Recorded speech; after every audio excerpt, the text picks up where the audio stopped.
anak dari Betawi. Pada zaman penjajahan Belanda, di kampung Rawabelong lahir seorang bayi laki-laki mungil dari keluarga sederhana. Ayah dan ibu bayi itu adalah seorang petani. Kehadiran bayi itu tentu saja menambah kebahagiaan pada keluarga sederhana itu. Mereka beri nama bayinya Pitung. Pagi itu, di balai-balai bambu depan rumah, Ibu Pina sedang menggendong Pitung kecil. Setiap selesai memandikan, Ibu Pina selalu menggendong bayinya sambil berjemur di depan rumah dan berdoa. Anakku sayang, kamu harus sehat ya. Kelak kamu harus menjadi manusia yang berguna bagi nusa dan bangsa.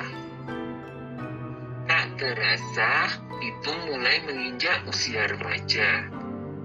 Selain belajar mengaji, ia juga belajar ilmu bela diri. Dengan cepat, Pitung menguasai seluruh jurus yang diajarkan oleh sang guru.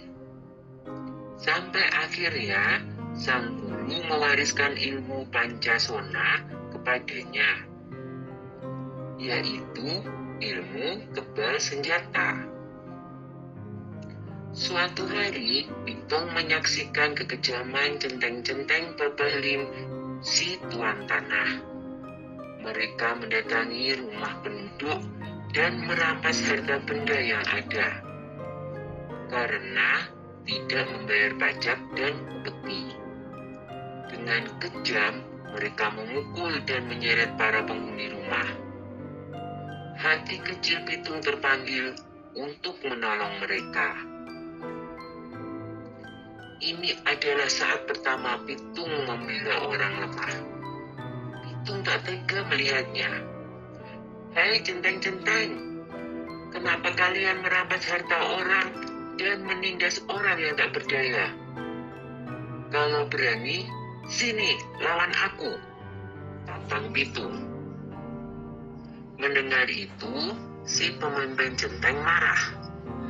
Hei anak muda, berani-beraninya kau menghalangiku. Rasakan ini, hardiknya kepada Pitung. Pemimpin centeng menyerang Pitung dengan gencar, tetapi Pitung berhasil mengalahkannya dengan mudah. Pemimpin centeng itu roboh dalam 2 jurus. Anak buahnya pun melarikan diri ketakutan. Sejak saat itu, Pitung bertekad untuk membela orang yang tertindas. Dengan penuh semangat, Pitung mengajak para penduduk desa untuk bersatu melawan penjajah. Kita harus lawan segala penjajahan. Tidak ada yang boleh merampas harta milik kita. Ini adalah tanah kita. Jangan mau diperbudak oleh kompeni, kata Pitung bersemangat. Semua setuju dengan ajakan Pitung. Para tuan tanah dan kompeni menjadi resah. Mereka mengadukan perlawanan itu kepada pemerintah Hindia Belanda. Scott Heine, pemimpin tertinggi di Batavia, memerintahkan aparat untuk menangkap Pitung. Ia menawarkan hadiah besar bagi siapa saja yang bisa menangkap Pitung. Kompeni menangkap Pak Piun dan Haji Niapin untuk memaksa Pitung menyerahkan diri. Mereka dimasukkan ke penjara di Grogol. Berita itu sampai di telinga Pitung. Ia tidak tega dengan keadaan ayah dan gurunya yang disiksa. Pitung membuat perjanjian dengan kompeni untuk menyerahkan diri dengan syarat ayah dan gurunya dibebaskan dari penjara. Pada suatu hari, kompeni membawa Haji Niapin ke alun-alun kota dengan dijaga ketat oleh pasukan polisi bersenjata. Lalu, Pitung muncul seorang diri. Ia meminta agar gurunya dibebaskan dulu. Setelah Haji Niapin dibebaskan, Pitung maju menyerahkan diri. Pasukan polisi membidikkan senjatanya ke Pitung. Tertangkap juga kamu, Pitung, kata Scott Heine kesal. Hahaha, aku tidak takut menghadapi pengecut seperti kalian, jawab Pitung.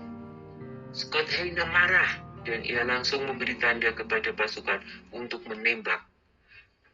Dar, Pitung pun roboh bersimpah darah. Pitung gugur sebagai seorang satria.